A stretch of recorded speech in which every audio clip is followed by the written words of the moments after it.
Hello, and welcome to our podcast, Theo's Coffee Break, where we talk about what's going on in our world while getting to know each other on a more personal level. I'm your host, Theo, and for today's episode, we will be talking about the history of what a coffee break is, what it has become today, and introduce you to what our podcast is all about. So take a sip, settle in, and let's jump back to the early 1900s when the United States first began to introduce the typical 8-hour workday. Many sources have stated that the Barcalounger Company in Buffalo, New York was one of the first companies to officially incorporate a 15-minute break for employees to drink coffee that was complimentary and provided by the company itself. Other sources have stated that Stoughton, Wisconsin was the birthplace of our beloved coffee break, created by the Norwegian immigrants that came to work for the T.G. Mance wagon factory, particularly by the wives of those families. Whether it was Wisconsin or New York, a morning and afternoon coffee break was born and instated by these companies.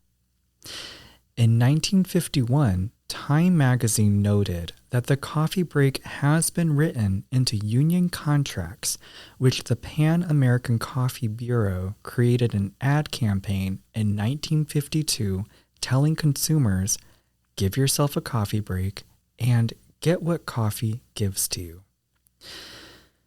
John B. Watson, who worked with Maxwell House later in his career, popularized our now well-known coffee breaks into American culture, to which is still today part of many people's daily routines.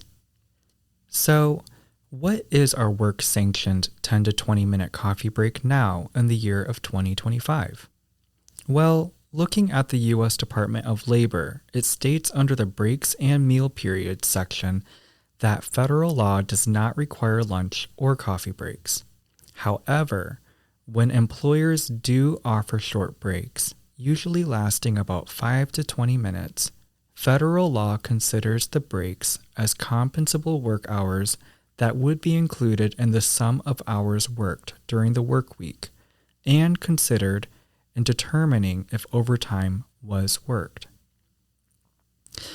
Unauthorized extensions of authorized work breaks need not be counted as hours worked when the employer has expressly and unambiguously communicated to the employee that the authorized break may only last for a specific length of time, that any extension of the break is contrary to the employer's rules, and any extension of the break will be punished. Meal periods, typically lasting at least 30 minutes, serve a different purpose than coffee or snack breaks, and thus are not work time and are not compensable. Who knew that coffee breaks or just taking a break is so serious? I don't know about you, friend, but when I think of a coffee break, I think of catching up with a loved one at a coffee shop or a great opportunity to meet someone for the first time. Back when I was a young whippersnapper, the ladies at church held a weekly coffee break that doubled as a Bible study on Tuesday. I remember loving those days and being with my mom, until the women of the church expressed that it was only for women and I was no longer able to go.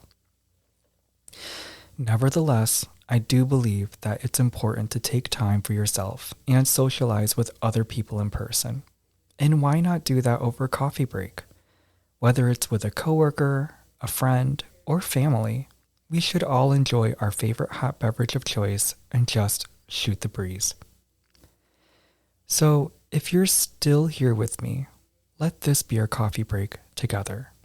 This podcast is a series diving in a little bit deeper than the usual casual conversations over coffee, where we learn more about each other and how we connect.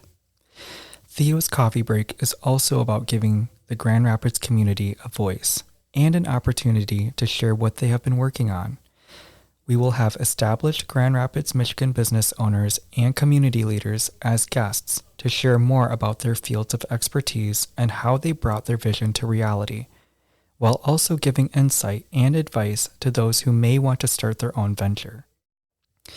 For you, who is listening to this podcast, this will be an opportunity to learn more about how great Grand Rapids, Michigan is. When there isn't a guest, you will have me as your host, leading the episode with possibly interchangeable co-hosts, where we will connect more about the leisurely things in life, such as love, career, and anything else that can happen within our 24 hours of being alive. Loneliness has been recognized as a public health crisis, and this podcast is my way of combating that and letting you know you are always welcome at my table. So please, feel free to join the conversation and share your thoughts by sending an email to theoscoffeebreakpodcast@gmail.com. So, before I let you go, I want to leave you with this thought.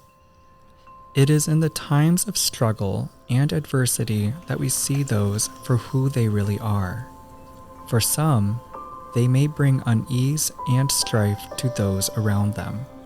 But if you are lucky, you may stumble upon someone who brings comfort, light, and hope. If you stick with me, I intend to make our coffee breaks together a beacon for you. So whether or not our coffee breaks are 10 to 20 minutes or longer, I'm just glad to have you here to learn more about each other, as it is in how we live that we create change in humanity and in our world. Hey, listen friend, this is one coffee break you definitely don't want to miss out on. Subscribe and follow, and if you really like what you're hearing, turn those notifications on so you don't miss out on the next episode. See you soon. And don't forget to let me know what you think by sending me an email to theoscoffeebreakpodcast@gmail.com. I really can't wait to hear from you. Have a great day, and don't forget that you will always have a place at my coffee table.